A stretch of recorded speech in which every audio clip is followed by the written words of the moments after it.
Fun football antara PSSI dengan Presiden FIFA di Stadion Madia Gelora Bung Karno, Jakarta menuai kecaman. Menanggapi itu, Sekretaris Jenderal PSSI Yunus Nusi mengatakan kegiatan dilakukan sesuai dengan keinginan Presiden FIFA Gianni Infantino. Yunus menjelaskan bahwa sebelum agenda itu digelar, PSSI telah menerangkan situasi terkini di Indonesia. Pasalnya, meski sudah berlalu 17 hari, tragedi Kanjuruhan di Malang, Jawa Timur masih menjadi perhatian besar bersama. Namun Presiden FIFA mengatakan bahwa pertandingan sepak bola harus tetap dijalankan. Gianni Infantino menyebutkan sepak bola adalah kegembiraan. Untuk itu pertandingan fun football antara PSSI FIFA pun harus tetap dijalankan. Harapannya, laga persahabatan itu tidak menyurutkan antusiasme sepak bola Indonesia setelah tragedi Kanjuruhan.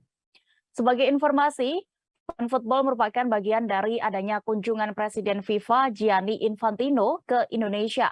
Presiden FIFA sebelumnya juga bertemu dengan Presiden Joko Widodo dengan misi transformasi sepak bola Indonesia.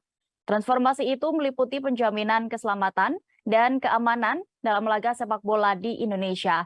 Namun, adanya acara fun football justru mengundang kecaman. Hal itu dilihat sebagian besar publik tanah air sebagai ekspresi tanpa bertanggung jawab para pengurus PSSI atas tragedi Kanjuruhan. Pihak PSSI pun juga dinilai masih belum mau bertanggung jawab sepenuhnya atas tragedi Kanjuruhan di mata publik tanah air.